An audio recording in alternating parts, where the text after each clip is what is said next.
on sustainability. Before we get started, just a few things. First of all, this event is sponsored by the Department of Geography, the KU Geography Club, Gamma Theta Upsilon, which is the International Geography Honor Society, as well as the Association of Campus Events. Also, before we get started, just a helpful reminder, please turn off all your phones and devices and keep them out of sight in your pockets and away during the course of this. And the format that tonight is going to take, we're going to have an opening speaker that will sort of set the groundwork, and then we'll have our panel will take part in a discussion relating to issues of sustainability. And so without further ado, I'd like to introduce Scott Case, who is a consultant on issues of sustainability and also works with universities on strategic planning. And without further ado, come on up. Oh. This one or that one? I guess that one's good for the recording. It's the one that. All right, it's on? Yeah.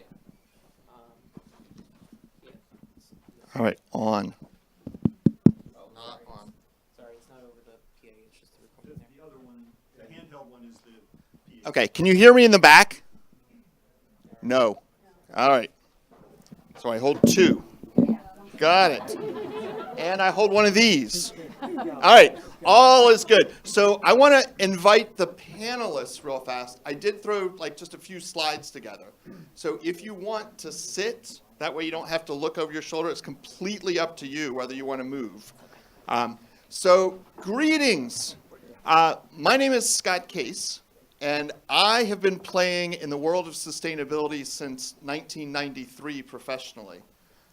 It actually goes back further than that into the 1970s, if you want me to tell the tales of the nun in second grade who kind of got me interested in these issues, but I'll spare you for that. Tonight's talk is designed to just kick off a really interesting conversation, because this is probably one of the most impressive groups of sustainability experts I've ever seen gathered together in any one spot in Berks County. So I am absolutely thrilled, partly because Larry's buying the first round of drinks afterwards. So my history in this space, I started as a contractor for the U.S. Environmental Protection Agency. I worked in the nonprofit sector, working on sustainability issues. At some point, I moved to Berks County. My wife is a professor at Alvernia University. I had no choice really but to hang a shingle that said consultant, which is a fancy way of saying unemployed. All right. I hung a shingle that said consultant, and Walmart called me. And I started actually doing consulting with Walmart as they realized they could actually make money going green.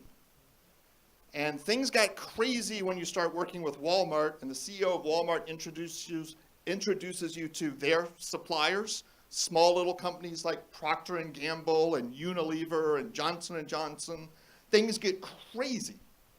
So rode that wave for a while, grew a business, sold a business, but kept bumping into some of the issues that we're going to talk about tonight, which is, why isn't sustainability everywhere by now? And part of it can be connected directly to the world of universities, which is where this starts. So I want to share real fast. That's Virginia Tech. That's where I went to school. Those are my two daughters, my parents. I went to Virginia Tech. My father went to Virginia Tech. My grandfather went to Virginia Tech.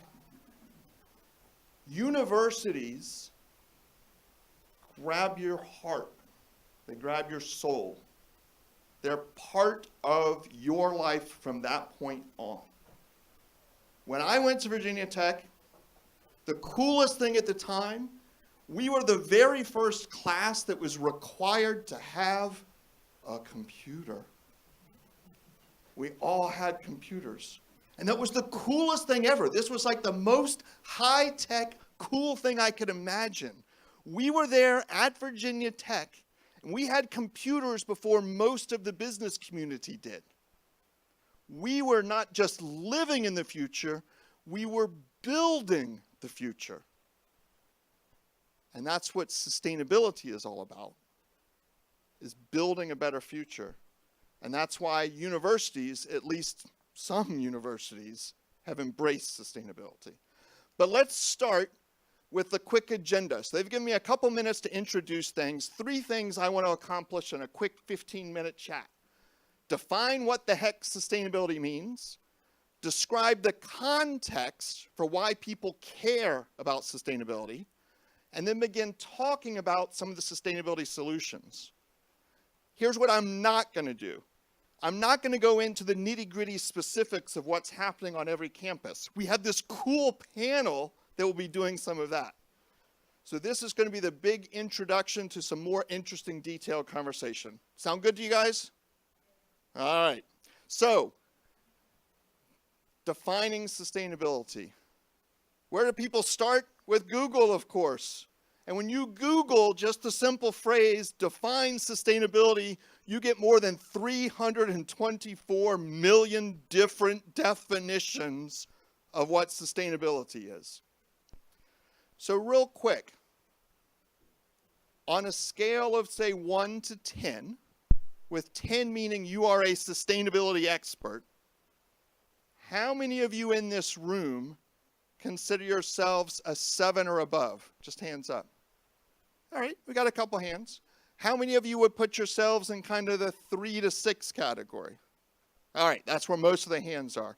So then let's just start with a couple of the terms that pop up when people start talking about sustainability. When people start talking about sustainability, they might be talking about climate change. They might be talking about energy efficiency. They might be talking about recycling. Some folks focus on social issues like living wages. People might talk about corporate social responsibility, CSR. What else? Packaging reduction, resource protection. One of the popular ones here is this idea that sustainability is people, planet, and profit, right? It's all about protecting the people, growing profits, and enhancing the planet. Lots of different definitions. The most frequently cited definition of sustainability is this one from the Brundtland Report back in 1987, the year I graduated high school, by the way. Meeting the needs of the present without compromising the needs of future generations to meet their own needs. Basically, this definition is saying things like, hey, the size of the planet is limited. The amount of resources on the planet are limited. Don't use them all up now. People in the future might need some of it. Okay? So that kind of definition, by the way, attracts this kind of response a lot of times. Most people hear that kind of definition and they think, wow, it's a bunch of tree-hugging hippie freaky stuff, right? We're all going to sing Kumbaya. We're going to knit sweaters out of old mop heads. We're going to live in a yurt. We're going to eat vegan food, right? We're going to be nicer to the pigs than we are to ourselves. Like, right? People have this kind of crazy impression.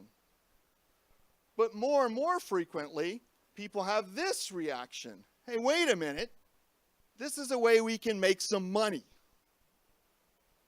So what's interesting is the idea of sustainability is a big, huge concept. Sometimes it's so big that it's almost meaningless.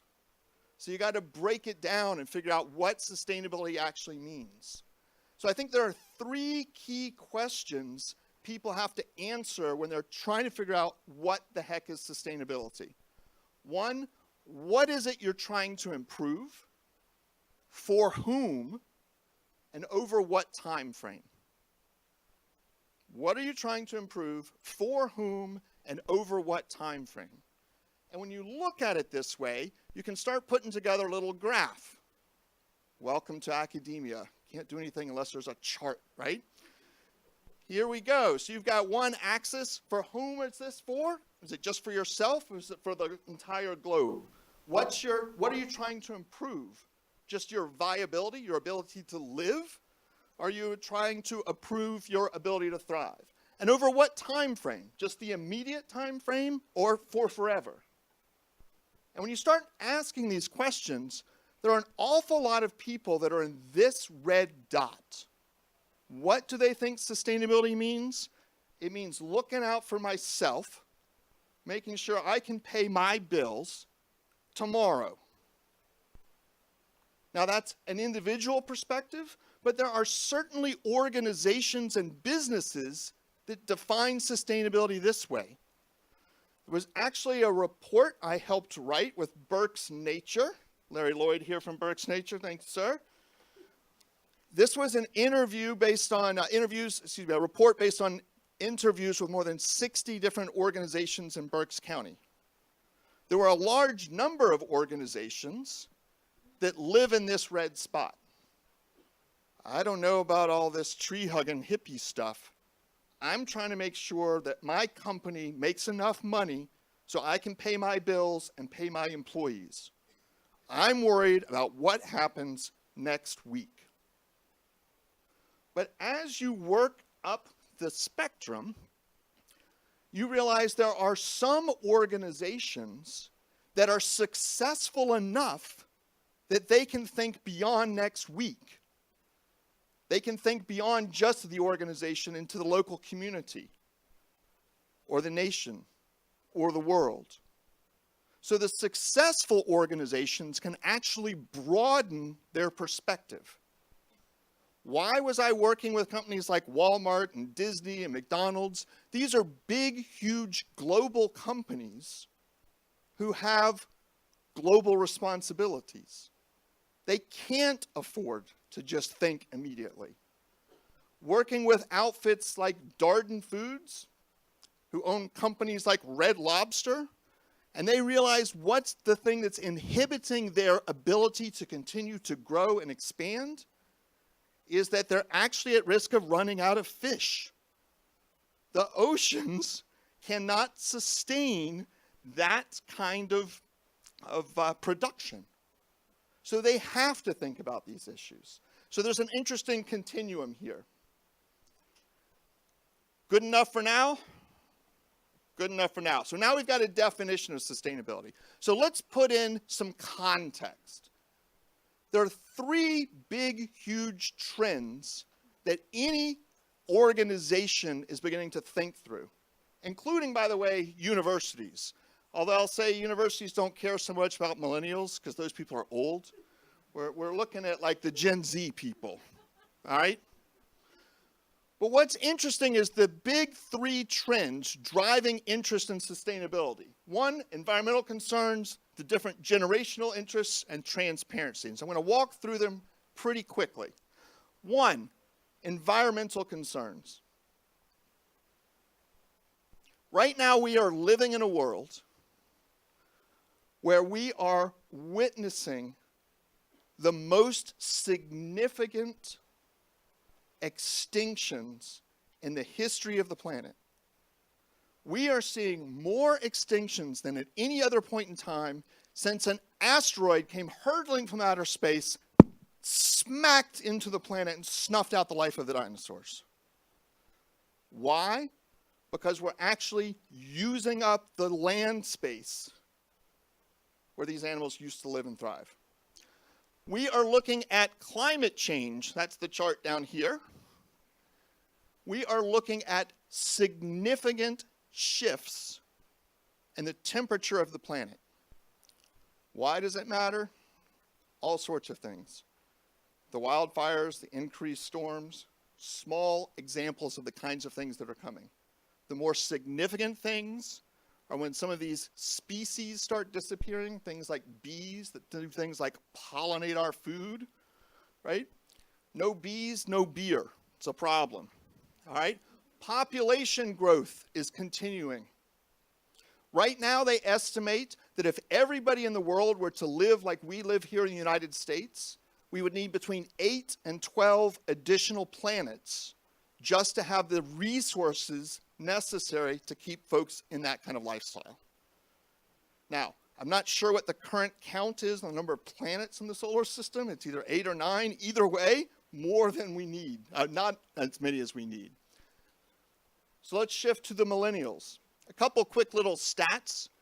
What is fascinating is that more and more consumers and employees are looking at not just the meal that they're eating, but what's in the meal, where that food came from, how it was prepared, who prepared it. So people are actually beginning to make decisions based not just on the economics.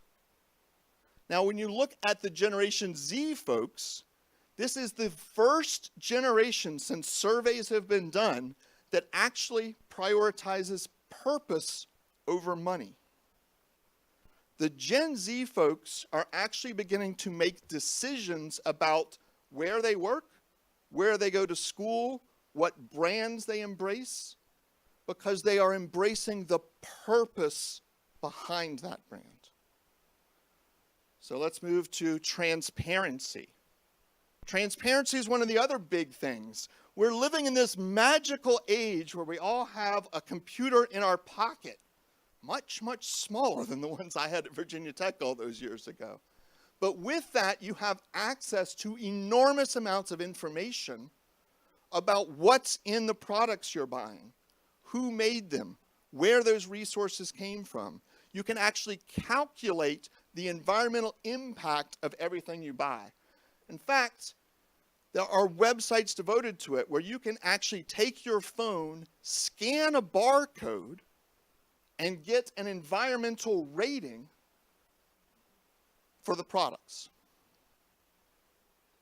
And guess what? Any university administrators in the room?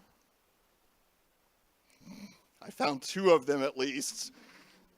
No, this is not a public shaming or anything like that. This is just saying that this kind of transparency is coming to higher ed. So this is a fun organization, the Association for the Advancement of Sustainability in Higher Ed. They have created a STARS program, which is a way of evaluating how green or how sustainable is a university. And then groups like Princeton, the Princeton Review folks, are compiling that information and making it easy. My daughter is now 15. She is getting information literature from schools all the time at this point. She plays field hockey. That might have something to do with it. But right now, based on my count, slightly north of 1/3 of the pieces of literature she gets includes some reference to the university's sustainability initiatives. Here's how we're fighting climate change. Come join us. This is our sustainable business initiative. Come join us. We're talking about socially responsible enterprises. But when you dig deep, you can actually see, hey, here are some of the green universities in Pennsylvania. 1, 2, 3 of them are on the panel tonight.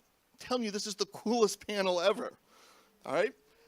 What's interesting is when you look at it, Dickinson is number 4 out of the top 50. And depending on which list you're looking at, they're number 1 on a lot of them. So when it comes to Q&A, you need to talk with these folks and find out what it is they're doing that ranked them so high. If you're really interested, you can go to the website. They have detailed criteria. Here's how we're rating and evaluating schools. And what is interesting is the evidence is coming in more and more. Students are actually checking this stuff out. Why? Purpose is one of the most important things. What was cool when I went to Virginia Tech? It was the computers. That was the future. We were living in the future. We were building the future. It was all about computers. And now it's all about sustainability. So next, sustainability solutions. Here's the key question. I've been doing this stuff since '93 when I wrote a thesis, a master's thesis, Visions of Sustainability. I went to work with the U.S. Environmental Protection Agency. I'm like a year into it. And my biggest fear as I'm working in D.C. is, oh my gosh, what am I going to do in 2 or 3 years when we solve this environmental problem? Right? This seemed like such common sense, right? It's so obvious. Here's the problem. Here are the potential solutions. What am I going to do after 2 or 3 years? So the big question is, why hasn't everyone embraced this stuff? And that's where I want to focus a little bit of time, and we can jump in and find out why some folks have really embraced it. And I think a lot of it has to do with the way our brains work. All right, I see some nodding back there, so jump in and correct if I get the biology wrong. You got three major, evolutionary stages. The first is kind of the reptilian brain.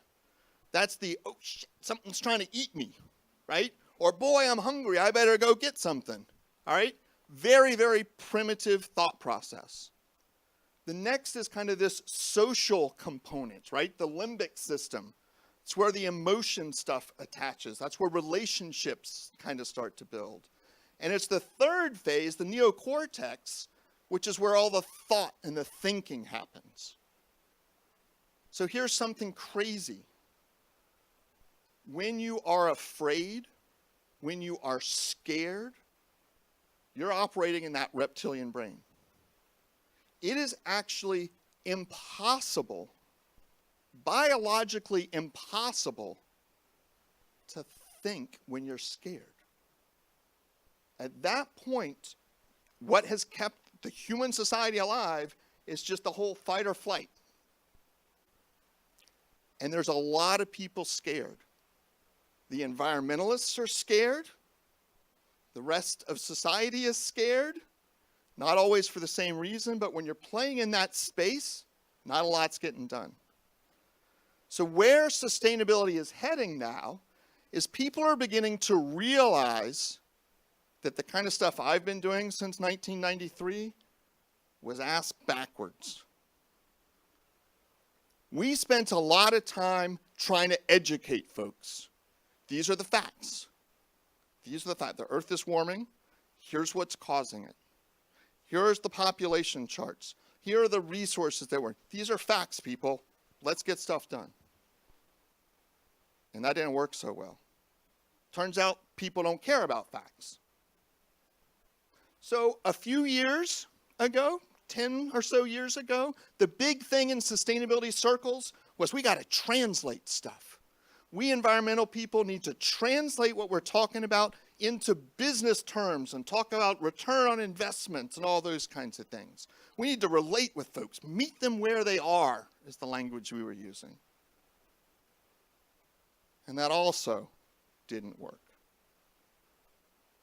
What I personally learned interviewing the 60 different folks from businesses here in Berks County was that you actually have to stand next to someone and find out what's going on in their world. Empathize. Stop preaching.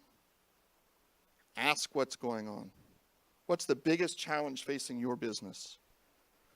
Ask the university president, what's the biggest challenge you're dealing with right now? And what you will hear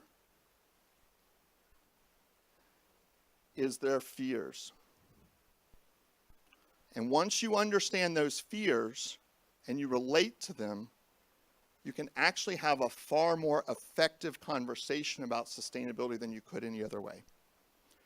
One of the things I'm doing right now is an awful lot of strategic planning with universities. My personal favorite, Montana State University. Oops, that's been recorded. Delete that. My personal favorite, Montana State University. I'm helping them build their strategic plan, working with a couple other universities. Montana State's my favorite. It's right next to Yellowstone National Park. So I have to visit Yellowstone 6-7 times a year. It's rough, all right? But what I've learned, not just there, but at universities across the country, university presidents are scared. So if we're trying to push them to do more things in the sustainability space, we have to actually understand that fear. There are universities out here, a university president said, we have 2 years of money left. We are running an operational deficit of $10 million a year. We are out of money in 2 years. Wow. But you know what? Once you have those kinds of conversations, you can actually talk about where they are on that sustainability spectrum. And you can actually have conversations about what that Generation Z group is looking for. And you can actually have conversations around, hey, maybe something like focusing on energy efficiency because it helps combat climate change and has positive impacts on your budget and is a way of actually attracting students because they see that as part of the future, it actually gets tied into some of the things that they're most afraid of. So one of the keys for us in the sustainability space is to remember that we're scared too. And when we're scared, we're not thinking. So one of the key things is to actually help reduce those fear levels so people can actually communicate and people can actually make a difference.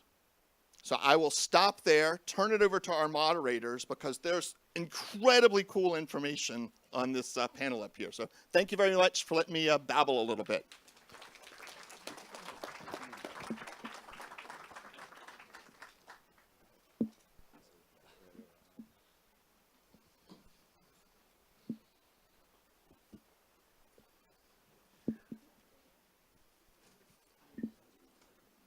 All right, so I think first thing we'll do is just have our panelists very quickly introduce themselves, and then we'll pose the panel some questions. So, are these mics for the radio here? So if we just pass this one along, we should be okay.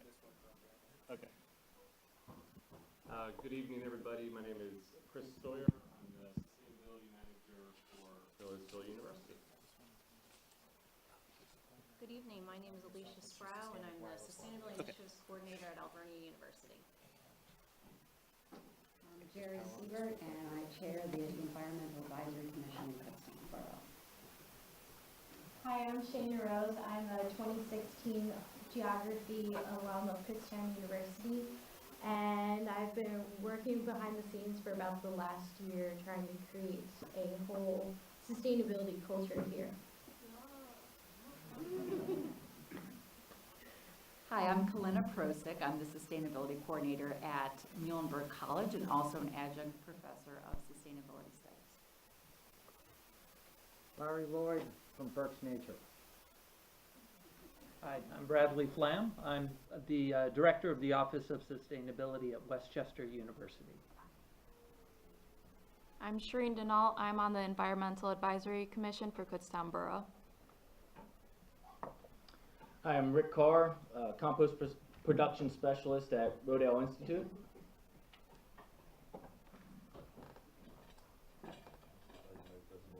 All right, now do we have another mic? Is this it all live? Okay, people say yes. There are nods. There are a few people whose heads are still attached. Okay, I'm Dr. Sewell. I guess I should introduce myself. I teach environmental science here at Kutztown. And in terms of the panel, Scott already touched on, hey, sustainability means different things in different spaces. It means different things for different people. So as a panel question, we have a lot of university representation and people who are concerned about sustainability at universities. We also have people representing the borough of Kutztown, which is a different type of entity. So just briefly, what does sustainability mean at your institution and in the work that you are doing?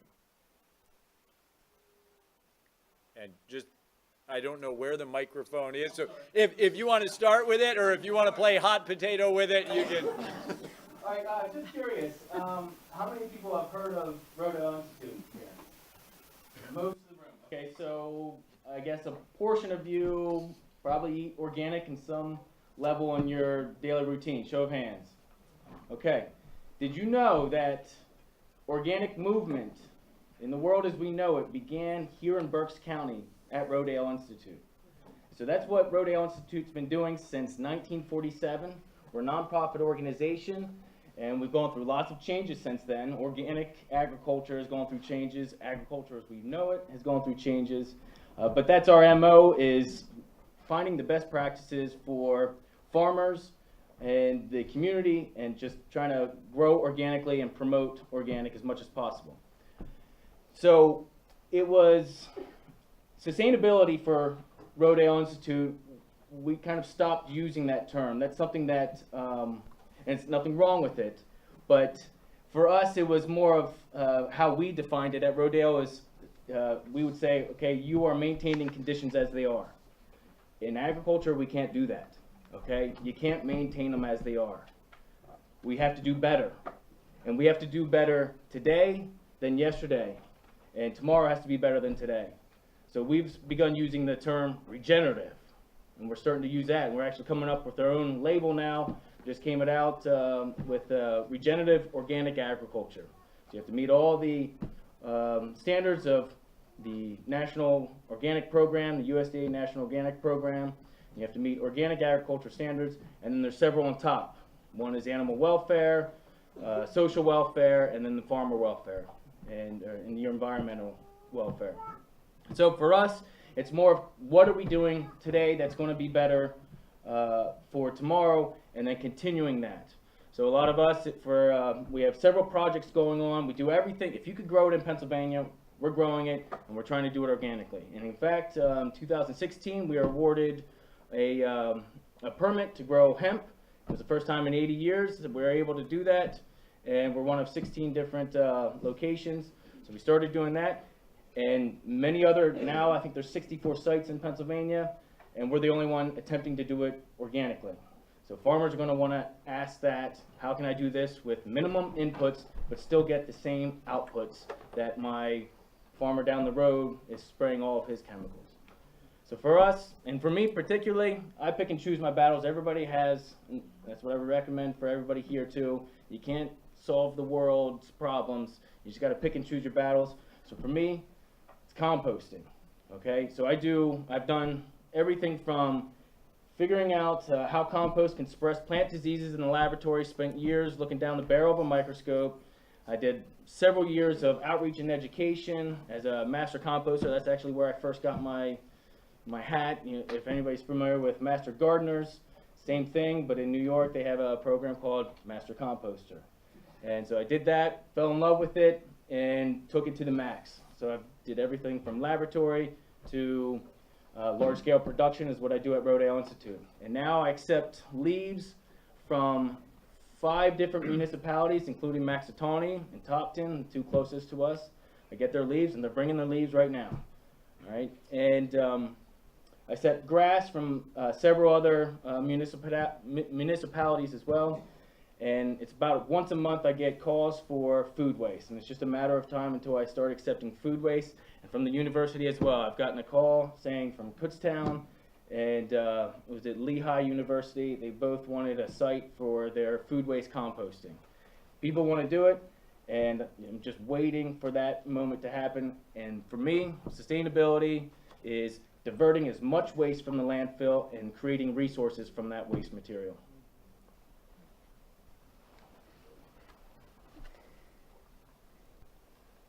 Anyone else itching? What's the question again? Come back to follow. Why don't you repeat the question? The question is, folks, what does sustainability mean at your organization? You know, what is your organization working toward? How is your organization defining sustainability? At Westchester University, we are working with a definition of sustainability that's fairly traditional at this point, looking at environmental, social, economic aspects of the work that we do. We interpret it in terms of our principal mission as an educational institution, and we have a mission statement that identifies faculty, staff, students, alumni, and our neighbors in the communities of Chester County as a community of learners. So we try to bring the work we're doing in sustainability into our curriculum, into our operations through facilities, and to see not just the faculty as having the responsibility of educating around sustainability, but bringing the staff into it as well. So I'm the director of the Office of Sustainability. I am staff in that respect, but we have people from our grounds department, from our custodial, from student affairs, from the bursar's office, who have gotten involved in different initiatives on campus. And those initiatives are in large part guided by a climate action plan that the university published in 2013. That was prior to my arrival at Westchester University in the spring of 2017. So a lot of credit goes to faculty, staff, and students who for decades at the university have been working on these issues. Our office now is able to give some direction and some focused attention in a way that wasn't possible up until the point that the office was founded a year and a half ago. But the work that we are doing relates to the Climate Action Plan from 2013 that has 72 separate objectives relating to transportation and purchasing and dining and curricular and co-curricular activities and energy use in our buildings. We have, as part of that Climate Action Plan, set a very ambitious carbon neutrality goal of 2025, which if you look at your calendars, is not very far away. So we are thinking hard about that commitment and how we are going to get there. But so our definition is broad, and our application of that definition cuts across pretty much every office and division on campus. I work at Berks Nature. Berks Nature is a 501c3 nonprofit land trust since the 1970s. Our mission statement is, nature is essential to life. And so that pretty much sums it up for us. We have different facets of our organization. An environmental camp, an eco camp. We have a preschool. So part of this whole sustainability or regeneration is thinking about the future and who is coming next. So we have a strong educational component at Berks Nature. We also preserve properties since with conservation easements and land purchases. So we need to keep the environment relatively intact to provide the environmental services that we need to exist on the planet.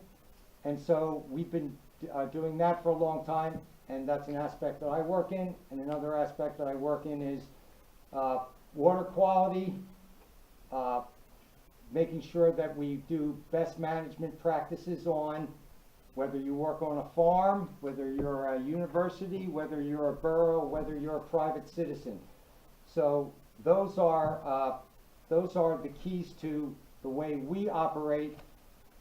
My personal, depending on who you spoke with the office, you might get a different definition about sustainability. Mine would be closely tied to carrying capacity and whether we have enough nature in place to provide the services we need: air, water, food. So food and water security are at the top of our list for the aspects that we work on.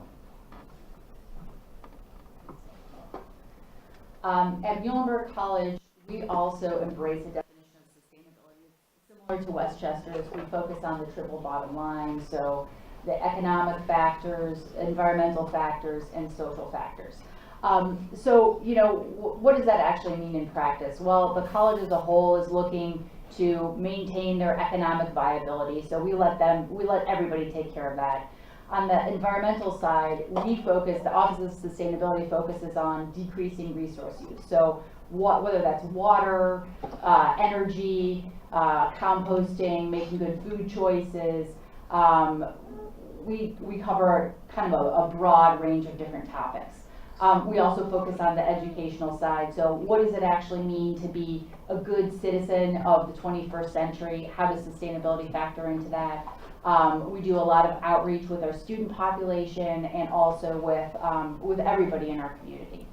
So the part that I want to highlight, though, is the social component.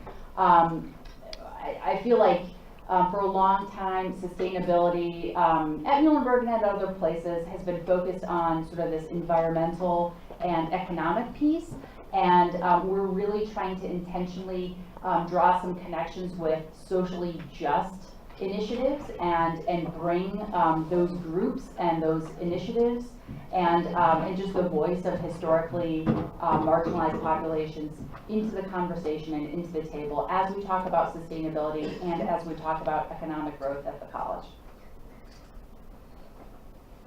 So with the Sustainable Energy Fund, we're focused more on kind of looking at both businesses and being sustainable, but the Sustainable Energy Fund is a 501c3 that was created about 20 years ago with the deregulation of energy companies, and money had to be put aside for more sustainable funds. So what the Sustainable Energy Fund has a unique role is that they are able to provide loans to small businesses, and in some ways they've also provided loans for universities in our area that want to install certain sustainable forms of energy on their campuses.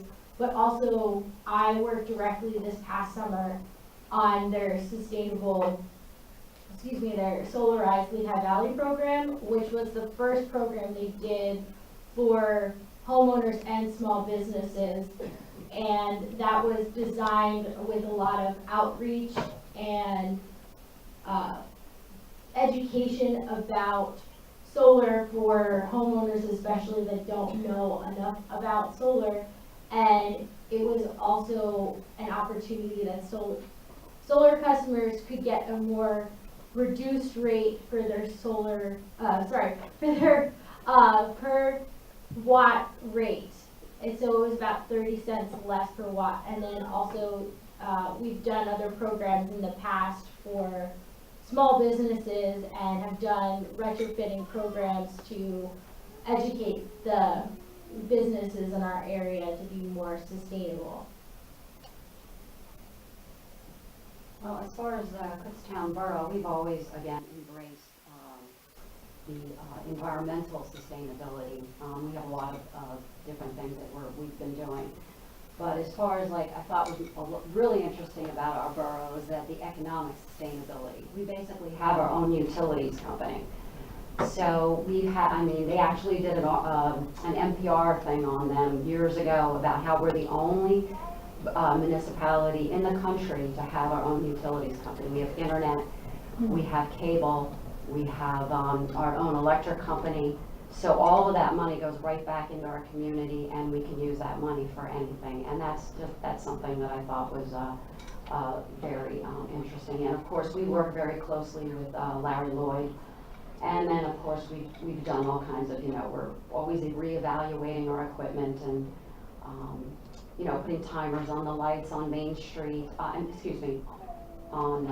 the parks, at the park, and the borough buildings. And the timers are on the park with basketball courts and the tennis courts and the walkways. So, we have a lot of stuff that we're doing that way. So, thank you. So within the Office of Sustainability, we're actually housed in the Hollern Center for Community and Global Engagement. So it's a little different than some other universities where we're actually within our Community Engagement Office. And so that kind of defines where we focus and how we approach sustainability. So our initial position was only created in 2012, and it was part-time.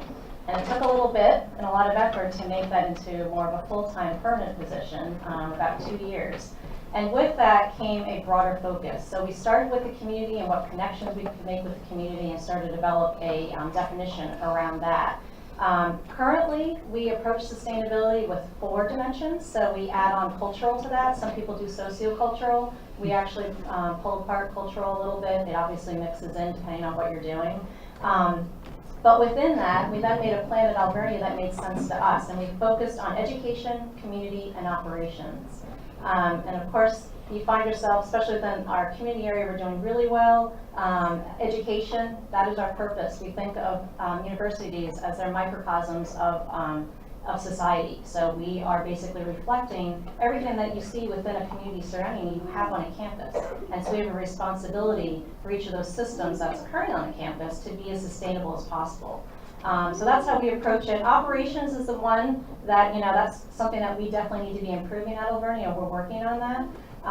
But what's interesting is that education is really where we hone in and we focus on that. And what we found is that what Scott was saying earlier, education is important, but we have to make them care first. We have to make our students care about why would they want to even think about sustainability. And so we started looking at a new approach. My background is in a lot of environmental ed and outdoor adventure education. And so we've started to develop more of our outdoor kind of activities, to get people outdoors first, to get involved that way, and then be able to kind of connect with sustainability in a different way, in a more empathetic way. So we've started to add some programs and a track for outdoor adventure and things like that, and that's sort of our new approach towards it, to get those empathy muscles working in order to connect and then to make those changes. So at Millersville, I think the notes that my colleagues are striking with respect to the education components, tying it to mission, all of that rings very true for us as well. I also think that if you were to talk to any individual at Millersville, whether it's faculty, staff, or students, you find all those different sort of perspectives that Scott laid out. So I think that many different individuals at the university are going to have different sort of definition for themselves. But the mission of the university is to contribute positively to local and global communities. So Brad had mentioned as well that trying to sort of tack your sustainability initiatives onto the mission of the university, for me, has gotten a lot of traction.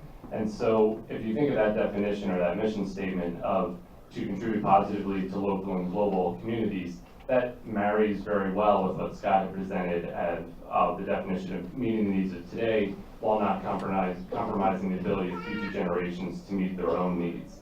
So for us, the global goals for sustainable development, which for those of you who haven't heard of them before, the United Nations has sort of set these 17 sustainable development goals, are what's sort of shortly referred to as the global goals. They touch on areas like no poverty, zero hunger, quality education, in addition to all the environmental goals. It's very easy for us to tie those to the mission of the university. And then everything we've talked about with respect to operations and developing climate action plans and so forth, they fold into those goals as well. So we found that sort of an interesting and productive framework that we can use to define it for ourselves.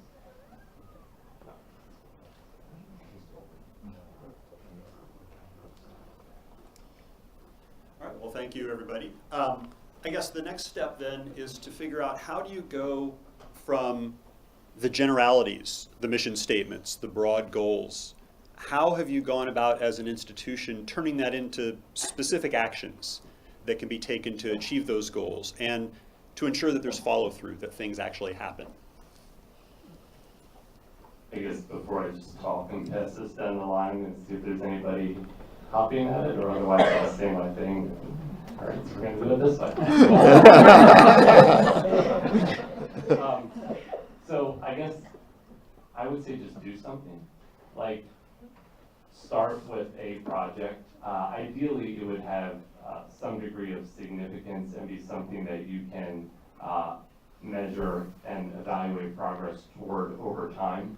But in my experience, one of the biggest challenges with rapidly advancing sustainability initiatives is similar to the challenges you would face with trying to get anything else done within an organization, a complex organization, especially like a university. And so by doing one thing, whatever you decide your priorities are, it could be composting, it could be establishing a new course focused on sustainability, it could be establishing a sustainability committee, and many more things. But focusing on that and then trying to push it forward, what you're going to understand and encounter is how the system works, and identify those individuals who will help you get stuff done, those individuals that might be more of a barrier, those individuals who can guide you on legal or regulatory challenges, those individuals that can help you identify funding if you need it. All of that stuff that goes along with getting work done within an organization, it'll start to become apparent to you, and you start to figure that out, you get one done, and then you build on that over time. So, that would be my thoughts. So basically, what part of our mission is to graduate students who are ethical leaders with moral courage. That you'll hear that over and over again as a student at Albany over the 4 years that you're there. And part of that, what we like to tack on from the Sustainability Office, is that as part of that thinking process and that leadership that you're doing, the decision making that's happening, that it has a sustainability component.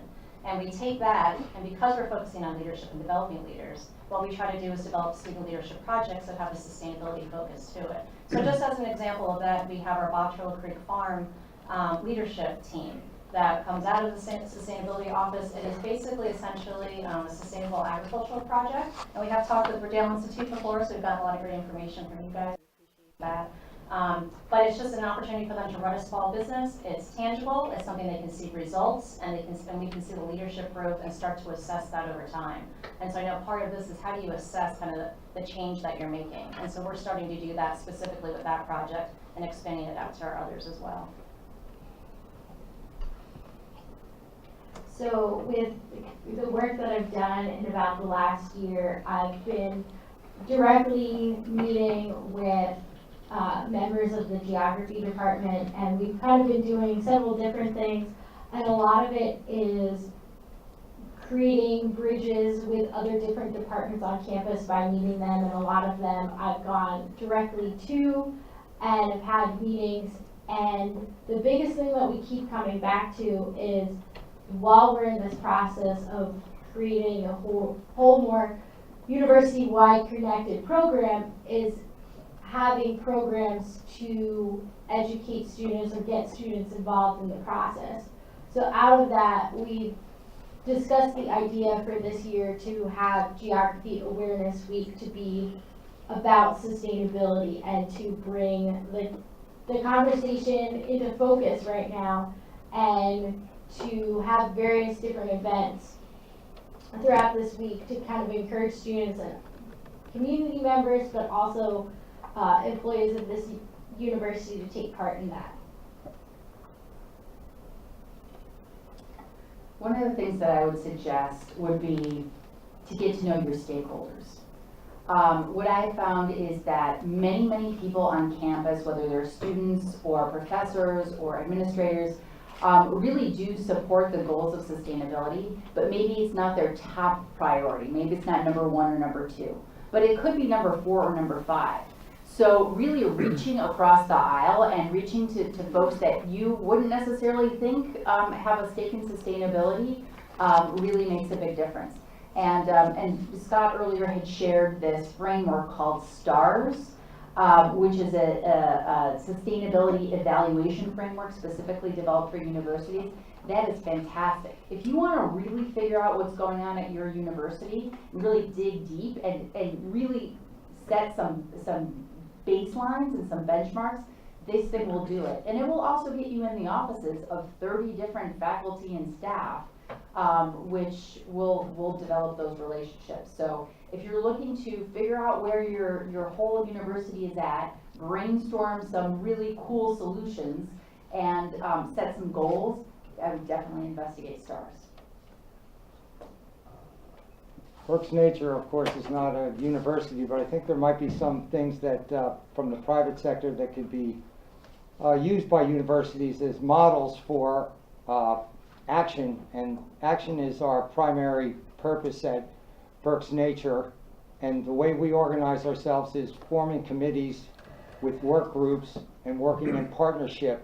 So whether it's internally with different parts of the university, or if you're thinking of things like land management, or on campuses, you might be talking to Rodale, places like Berks Nature, on how to manage things environmentally friendly. And so partnerships, working with other people, understanding that it's a journey and that you're going to be learning things all along the way, and picking out a project, as was mentioned earlier, that you can show tangible results. People respond much better to people who lead by example instead of just speaking to them. So get something tangible, show that it can be done, and use it as an example, and keep carrying it forward.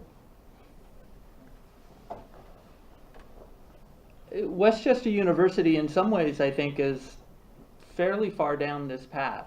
We have a climate action plan. It lays out 72 objectives. It has the carbon neutrality goal that I mentioned to you. Sustainability is one of 5 priority areas in our university's strategic plan, and has been for the last 5 years. We're going through the process of creating a new strategic plan, and it's going to remain in that new strategic plan. These documents, these foundations have really created a solid footing for us to do the work we're doing.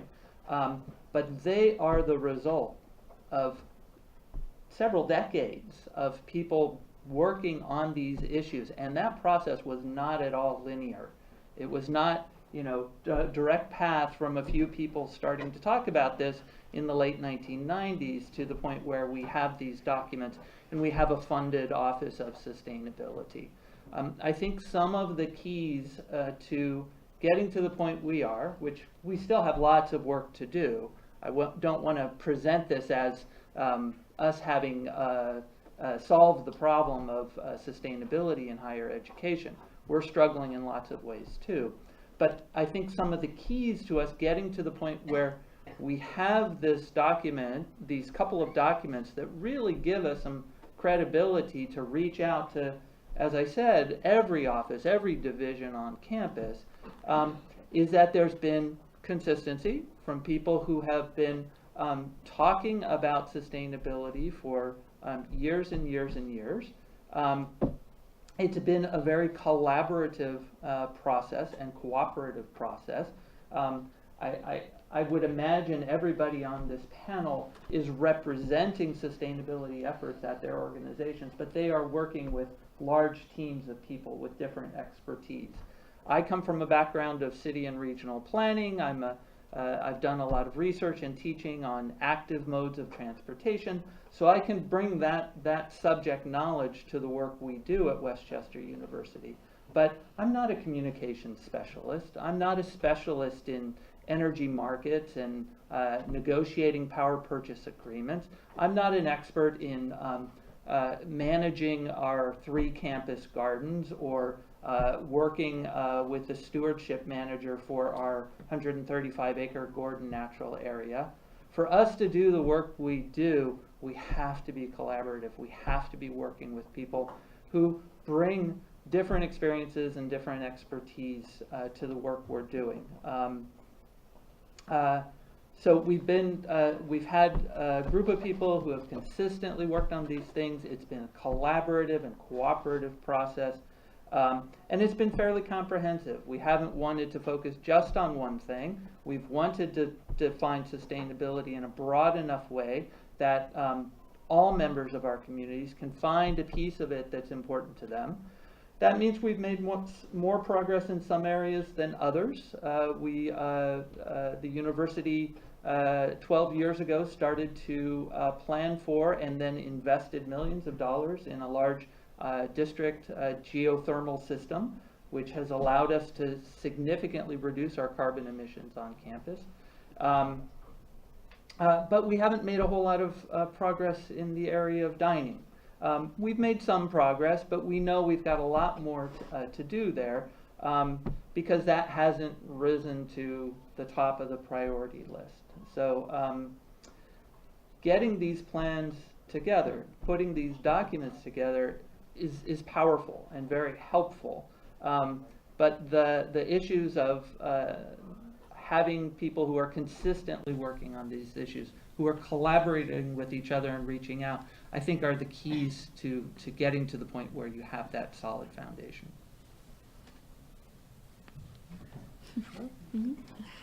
All right, so I heard the question, and I want to push back on the question itself a little bit.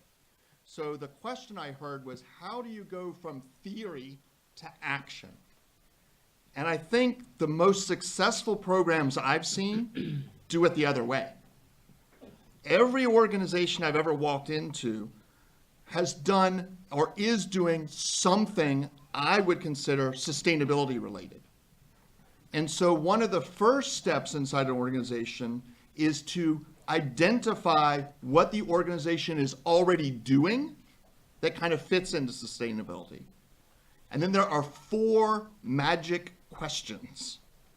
And this is the consulting trick. Anyone who's interested in being a sustainability consultant, here's the secret sauce. 4 questions.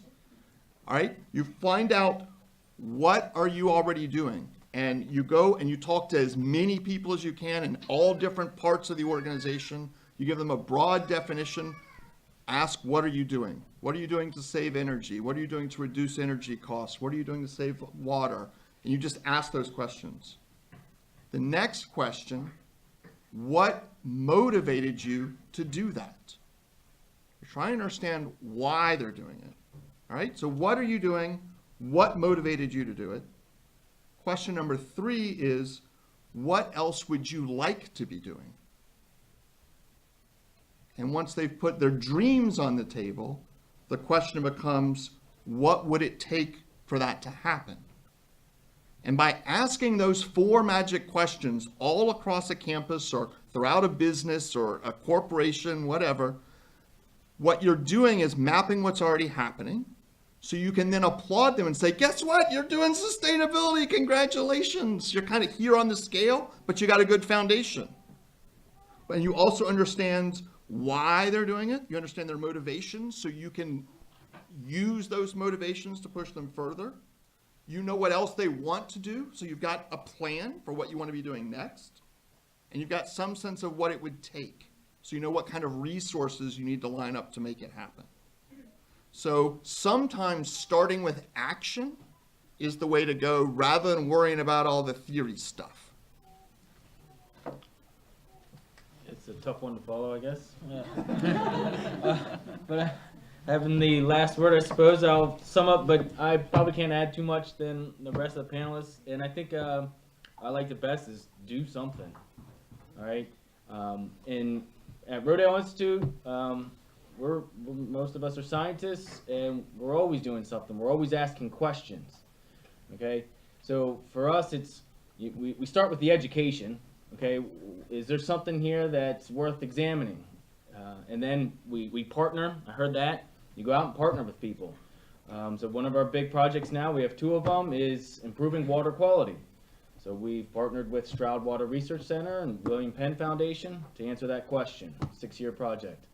And then is organic food healthier? Okay, we don't have the capacity to answer that question, but we're not afraid to ask for help. So Penn State Hershey and among other institutions across the U.S. are going to help us answer that over a long-term project. But it's education, doing something, and then sharing what you find. And that's how, for me, sustainability grows. Is everybody has to do it to increase and to make improvements. It can't just be one community. Share that with your neighboring community so that everybody can do it and we all benefit in that way.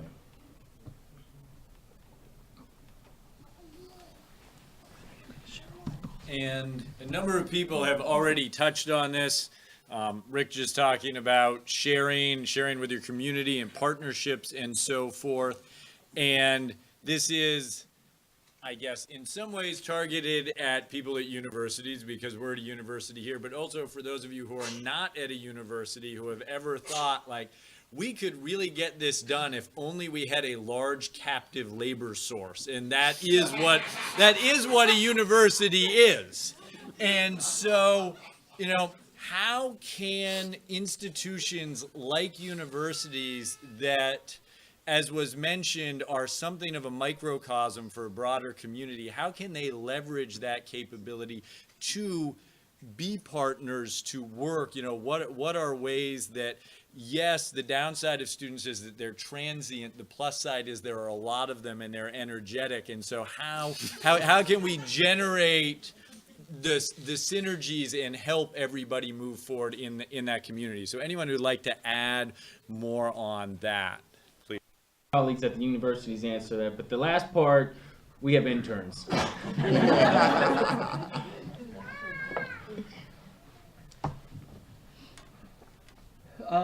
Well, I think I hear your question both in terms of the community on the campus, students, faculty, staff, visitors, alumni, but I also think about the community as larger than that, and thinking about not just our neighboring communities in the boroughs and townships right next to us, but in the county and in the region and the state as a whole.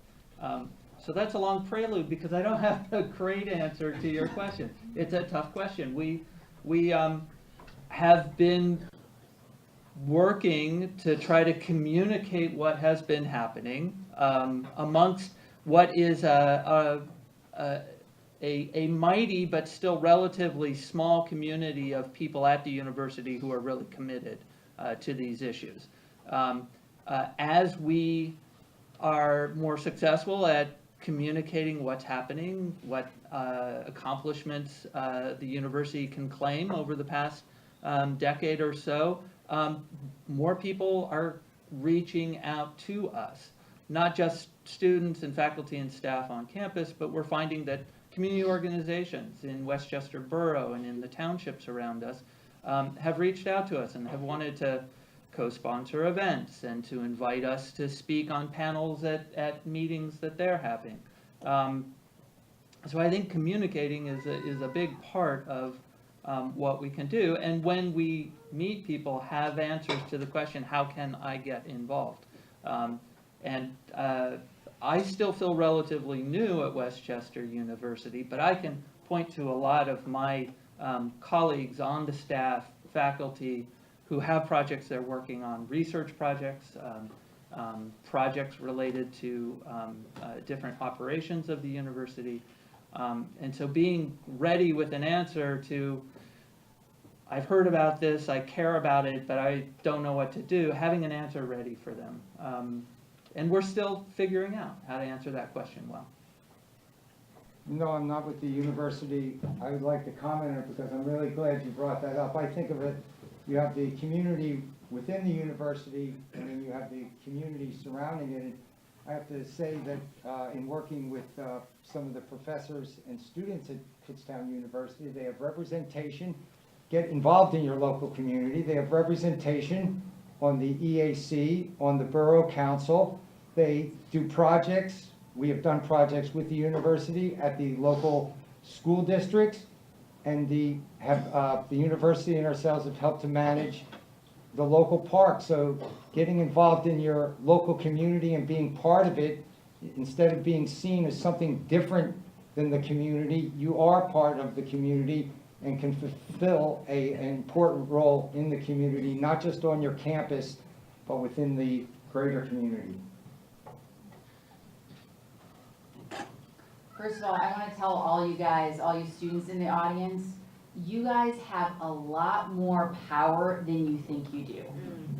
Okay? I know that sometimes it feels like you're sitting there and, you know, your administrators or your teachers, they don't listen to you, or you feel like they don't care. In fact, they really, really care. Sitting on the opposite side, I'll tell you, an administrator or a professor will listen to a student or a group of students, a group of motivated students that have a good idea and are persistent about pushing it forward 10 times sooner than they'll listen to me.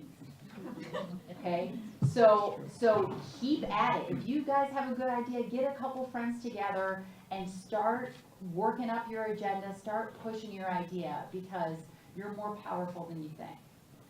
And you know, in terms of things that I think that students are really good at and ways in which they can contribute to the sustainability efforts, I found students are awesome at identifying the problems. You guys are here 24/7. You see when the lights are on in the bathrooms and in the libraries at 1 o'clock in the morning that the rest of us don't notice. I mean, for real. You're great at collecting and analyzing data and doing research. And I found that students come up with fantastic ideas, out-of-the-box ideas, things where they, you know, you do a little bit of reading and it sparks an idea, and then you're off running in this direction, where some other folks that are more mired in the status quo wouldn't give it a second thought. So I really encourage you guys to just take the bull by the horns and go for it. So another thing to point out, and some of my other colleagues that spoke on this already, that the Association for the Advancement of Sustainability in Higher Education has done a lot of these conversations within the last few years about talking about how universities can be the centers of creating solutions to sustainability. And actually, a lot of that was the conversation this year at their conference last month that incorporated the 17 Sustainable Development Goals. And the biggest thing that I personally took away as an attendee is that universities are a lot of times the centers of innovation, and now is the time for universities to be the center of innovation for sustainability. And sustainability is one of those issues that is not just one pocket of the community can help solve, but that it's a larger picture and it incorporates all of us for this.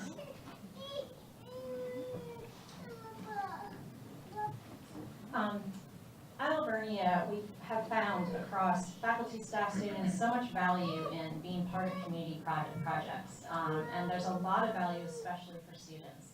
And so I got to see that firsthand this past summer when we had a student lead for our Botchwell Creek Farm project put on essentially his own fundraising event for our project and made over $2,500, which was awesome because it's really the first time we've ever done something like that. What he gained from that to put on a resume, to share when he goes for interviews with future employers, even looking back and, even at our own institution, if he were to apply for something, it has done wonderful things for him. And that's because it was part of a community project that was not only Alvernia, but we partner with a lot of other organizations within that. So we have the Penn Street Market, we have the Greater Reading, Berks Reading Alliance, I might not have said that completely correctly. We work with the Berks Department of Ag. We work with Berks Nature. There's many different organizations that are part of these projects that we're working with that students are involved in. And there's so many different aspects to that students can gain experience, resume building activities, internships, job opportunities. There's so much there. But we do need the students, like our colleagues have said, to step up and really speak out and help make a difference, because they really do listen to you way more than they do us. That you guys are the ones that why we exist at the institution. And in order to get things done, we need your help in having that voice to make a difference with sustainability. So I think Larry said it really well with, and this is particularly true for state system universities, that you are the community. Like faculty, staff, and students, we're so connected to the localities where the universities are located that you're part of that community. And so I think it looks, and I know from my own experience in Millersville, there is a lot of work that's being done on the ground between faculty, staff, and students, and members of the community. And I think the faculty and staff have a responsibility to try and make sure that those connections remain permanent, because as we know, students are only around for a couple of years. In addition to that, I've heard recently from some faculty member colleagues at a private university, and I don't know how true this is within the state system, but I think if it is true, it's something that administrations could look at, is if we're going to be working to solve the problems we're facing today that are pretty big, I think it would be very helpful if faculty were continue to be incentivized to work to solve those problems locally. I heard that as part of the tenure process, they're not incentivized as much to be working directly with their community. I think that's probably not true across higher ed, but in some institutions I've heard it is, and I'd like to see that as something that I think can be changed.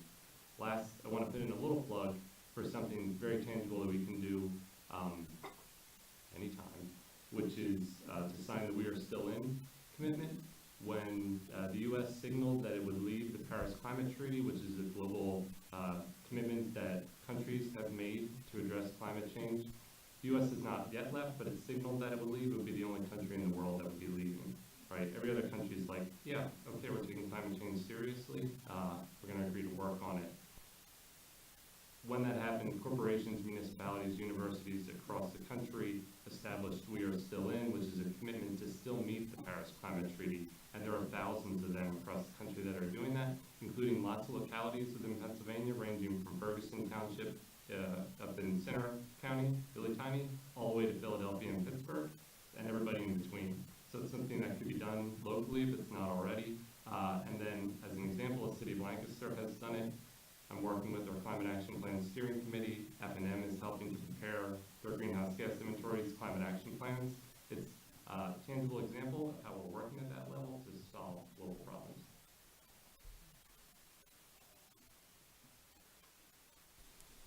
All right, thanks. So I guess next thing we'd like to do is to open it up to the floor for questions from the audience. If anybody has questions, let's see a hand. We'll circulate a microphone around so we can hear you.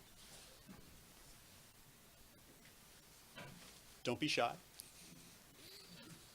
Oh.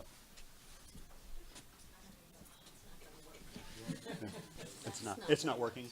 Okay.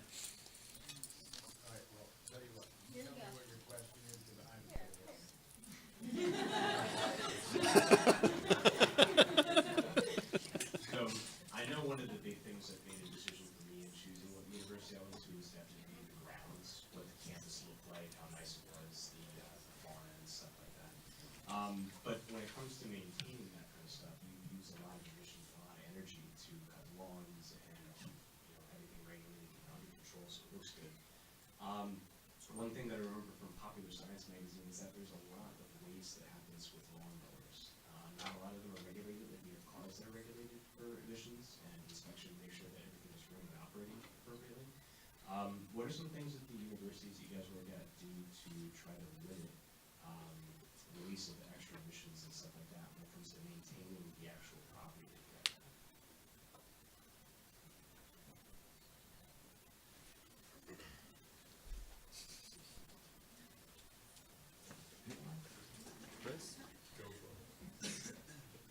I'll go first, and then others can say bigger and better things that they're doing.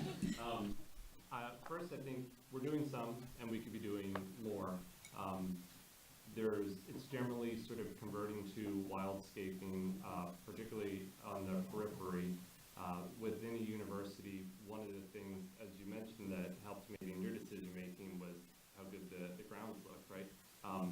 With trying to convert to more sustainable landscaping, people will have different perceptions about what a good lawn looks like. So there are areas of lawn where I still find that people definitely want, other individuals, maybe not myself, would see beauty as a really nice mowed lawn, sort of golf course style, right? We also know that that has negative environmental impacts. For a university, I think where I'd like to see movement is better care of those lawns, where the expectation is that they're going to look more like what we'd expect, sort of golf course style, and then definitely trying to convert more toward wildscape areas with the education to individuals, so that as communities we start to change the perception of what beautiful lawns look like. Unfortunately, that's an area that we definitely need to improve in at Alvernia. We are looking as far as pesticides and things like that, and fertilizers that we use. We're trying to become way more sustainable in that way, and so that's where we've sort of started our focus. We actually also were looking at impervious areas, and so we actually took some areas that were impervious and made them, green space instead and so forth. We do have an area that's a little more wildscape, you could say, but we definitely need to work to improve that. Well, in the borough, we're actually trying to talk them out of mowing a lot, doing a lot less mowing. At the North Park, the big scheme was that they were going to have this, big field and it was going to be mowed. And we talked them out of that, and now we've been planting a lot of trees with the biology class. I think Todd Underwood has been planting a lot of trees over there so that we can cut back on all the mowing that's going on over there.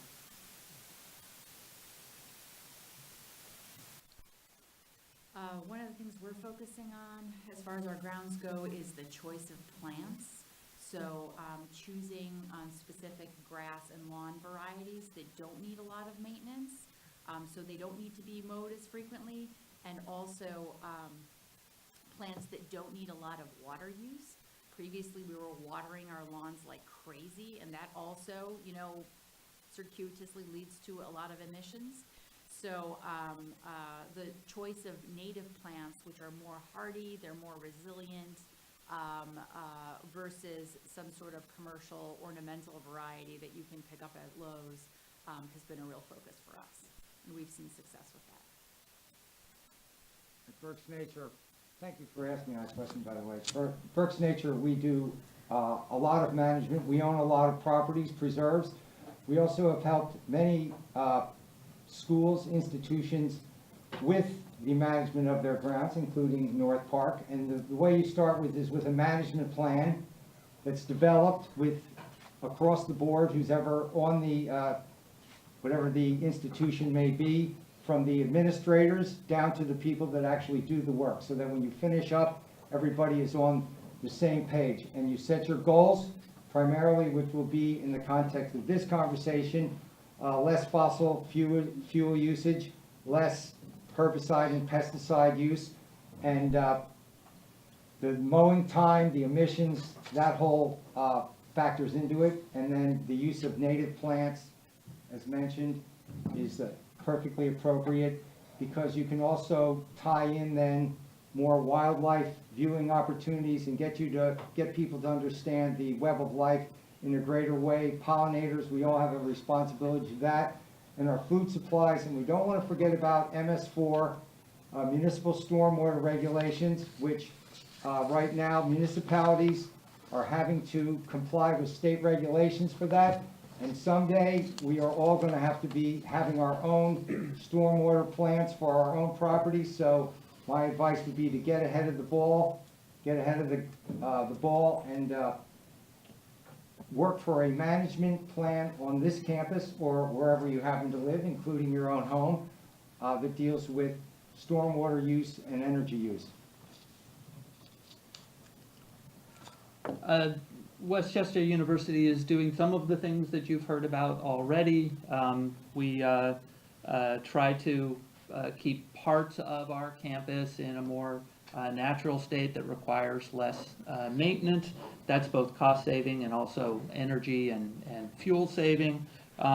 We are very committed to the trees on campus, and we're part of a program called Tree Campus USA. We've learned recently of a pollinator-friendly certification program that some colleges and universities have joined and become involved in, and we're considering that as well.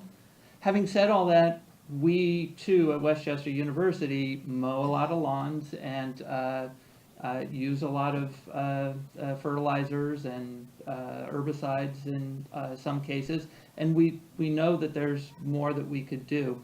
I think there are two important pieces to remember about that, though. One is that for the specific issue you asked about in terms of the small engines that power lawnmowers and leaf blowers and all those things, those types of engines could be much cleaner than they are. They are not, in part because at the federal and state level, we haven't found the political will to regulate those in ways that would make them cleaner and less energy consuming. It's certainly possible, and the technology exists, but it's not required, and that's a political issue that goes beyond any individual institution's power to influence. The second thing is, we do, as part of the ASHE STARS program and the greenhouse gas emissions inventories that we do, track the amount of fuel we use for those small engines and can calculate the carbon emissions attributable to them. It's important. We'd like to be able to reduce the carbon emissions from that source, but that is a minor amount of carbon emissions compared to the fuel that's used for our community commuting to and from campus. Our greenhouse gas emissions inventory, over 25% of our emissions are attributable just to commuting to and from campus. And so in terms of setting priorities and trying to find ways to address the climate change challenge, those small engines, while they're important, while they're dirtier than car and vehicle engines, they're still not as high a priority as looking at ways to get people to and from campus that are more energy efficient and use less diesel, gasoline, and other fossil fuels. I'm going to say something. Just to add to what Jerry was saying, what the Kutztown Borough does, We're always reevaluating equipment and upgrading to cut down on those emissions. Also, instead of using Roundup in some areas, we have someone who comes in and weed whacks. This doesn't have to do with the landscaping, but we evaluate the trash and recycling routes to cut down on the gas consumption also. Yeah. No, that's it. That's it. So I have a story, and I'm not allowed to share the name of the individual or the university yet. But I was talking with the groundskeeper, and I'm not even sure that's the right word. He might be offended by that term, but about what he's doing. And then I asked what motivated him to do it. His answer struck me as like the coolest answer I've ever heard. He said, my job is to improve the health of the soil on campus. And I was like, whoa, that just kind of was a little mind-blowing for me, like a city boy. But he was talking about when he arrived, there were contracts in place that paid people based on how much fertilizer they put on the ground. Or they paid them based on how much salt they spread on the roads and the sidewalks. And he said, that's just all wrong. So he actually began with a focus on improving the soil on campus, reduced the amount of chemicals that were needed, which, by the way, reduced the rate the grass was growing, which reduced the need to mow as frequently, and then shifted to safer snow and ice removal chemicals, because that put less stress on the soil, which meant his garden, his lawn garden, was healthier. So he was thinking about it in completely different ways. So it's interesting to kind of ask the folks that are actually doing the work. There might be a lot of cool sustainability stuff happening that's not obvious when you walk across campus and watch someone riding a lawnmower. Yeah, I like the question. I'm one of those that actually does that work. And equipment usage is a high priority in agriculture. But all of our pieces of equipment are just tools. And we have a large tool set of, let's just take the example of mowing lawns. We have down to your finest, you make the grass as green as you can. We have that. And at Rodale, we maintain some of those areas because it is a very pretty image. And it's something that people are attracted to. So that's another thing. It is something in everybody's brains, seeing a green lawn, something that feels good sometimes. All right? The rest of the property, we use the best tool to get it done the quickest. And so they're going to be large mowers that take one pass to do what would take a couple hours from some of those other mowers. And the grass, it's still grass. It doesn't look as pretty. It's still probably 6 to 8 inches tall, but you could walk through it. And that's basically what we're doing. So it's equipment size, choosing the best equipment for the job. We have time for another question. Anybody else have a question they'd like to pose? Pass this down.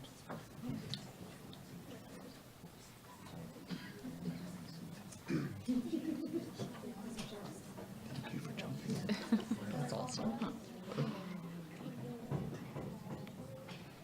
If a campus is going to try to follow a sustainability program, is it your recommendation that it begins at the top, that it is part of the strategic plan for administration, and so therefore has the weight and momentum administration to make it actually follow through all the levels of the campus?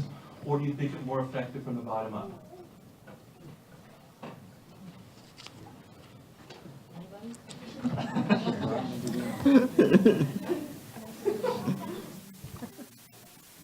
Either one can do it, ideally both.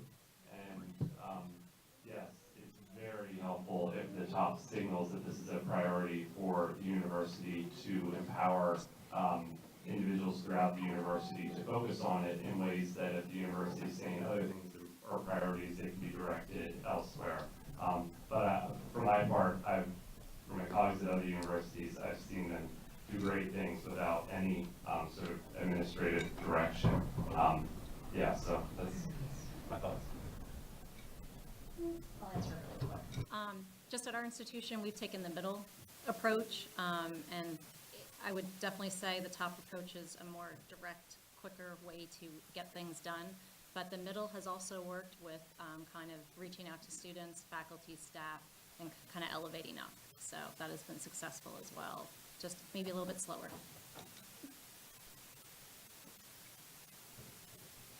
I really think you need both, but that leadership from the top down will turbocharge your initiatives. It's really, really important. At Muhlenberg, we've been doing bottom up for quite some time, and now we're at the position where our top leadership is really invested in this. And, you know, even if there is no money available towards supporting necessarily in the short term, the sustainability initiatives, being able to focus everybody's attention on this priority will result in a whole host of new initiatives, new vision, just a new lens with which to see some of the usual functionings of the college. So I would highly recommend, if there's an opportunity for that top-down leadership, to really put that in all the strategic planning documents, put it in board policies, put it in the campus master plan, and just have the leadership of the institution articulate in public that this is a priority. All of our interactions with municipalities and school districts, institutions in this regard rely on the grassroots folks pushing the issue, but getting it to the leadership to be adopted so it's the law of the community and that everyone is following it. But in most cases, until it's demonstrated from the grassroots, from in this case, the students and the faculty, the administration has less interest in moving. So you've got to build up and push the issue. I find all these comments helpful. At Westchester University, we have it kind of working in both directions. President Weisenstein, the president in 2013, when the Climate Action Plan was published, was a strong supporter, and that has really been very helpful in terms of creating the conditions whereby the grassroots have been able to do more than I think we might have been able to do otherwise.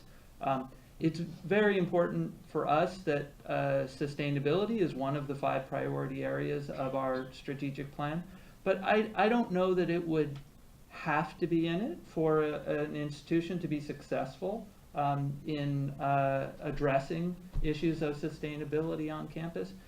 Some of the other priority areas of our strategic plan are community engagement and student success and diversity, equity, and inclusion. And each of those themes, if we didn't have sustainability directly in the strategic plan, would still offer opportunities for the community of people on campus who care about these issues to identify that sustainability goals are also helping to strengthen other strategic priority areas. So it's nice to have it supported from the top down in addition to the bottom up, but I don't think it necessarily has to be formalized in documents. It's helpful, but it's not absolutely necessary. So it's an excellent question. I agree with everybody. Both approaches work. You will not maximize the benefit of a sustainability initiative unless you have both. So you can get some neat stuff done working bottom up, but if the university leadership doesn't understand and embrace sustainability, you're going to miss out on the fact that that's a great way of attracting students. So if the university officials don't understand the language and don't know how to talk about it, you've just killed one of the great opportunities to leverage your sustainability program to grow, put more butts in the seats. At the same time, if you have a university president who is really driving sustainability, and that university president leaves, and there's not something below supporting it, it all dies. So there are some schools that have made amazing progress because they had a university president driving it. And life was good as a sustainability manager, right? Because why do you have to do it? Because the president said to do it. Well, when that president shifted, there was no foundation for it to continue after the president left. So you're again going to miss out on the value. So there's some very specific examples. A new university president came in, they were very highly ranked. They had a policy in place that all of their buildings on campus had to meet the U.S. Green Building Council's LEED standard. There was a perception that that's more expensive, which is false, by the way, but there's a perception that's more expensive. The new university president came in, focused on budget savings, budget savings, budget savings, and one of the first proclamations is, we're not going to do that anymore. Wow. Why did their rating drop? Why did their student enrollment in those programs drop? Because the university president hadn't taken the time to actually understand the issue before pontificating. So everybody here gave the same answer, which is you need both. It's possible either or, but you're going to miss enormous advantage if you don't have both.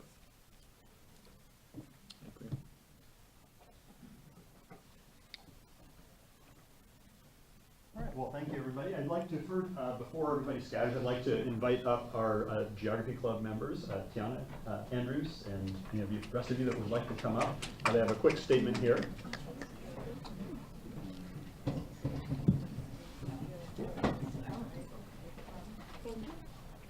All right, I wanted to thank everyone for coming and taking the time to participate in this event. And I want to thank everyone in the audience for attending and making this event possible. So I also lastly want to thank Dorothy for organizing everything.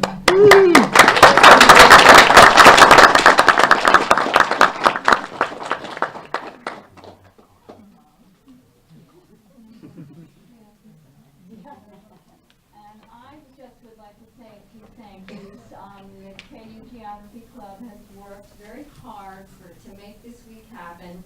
Please remember tomorrow we are having our plastics exchange. We will accept your single-use plastic grocery bags and give you a new reusable bag that has KU Geography Club on it. And, we will also accept your single-use water bottles and give you a reusable water bottle. So we're going to be doing that at in Old Main Lobby between the hours of 10 and 12, and they'll be available as long as supplies last.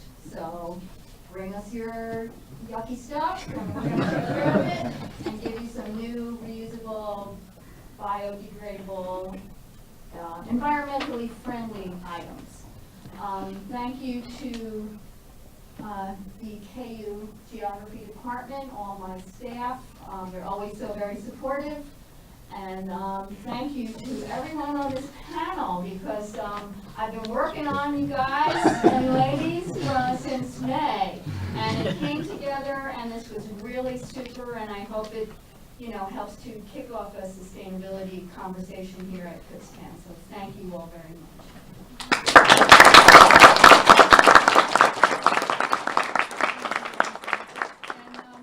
The Geography Club has a little gift bag for all the participants, so please take those from us with our thanks. And also, if you have to sign in for a class, there's some sign-up sheets here. I think there's some others in the back, so you can sign in. And thank you all so much for coming out. Thank you, sir.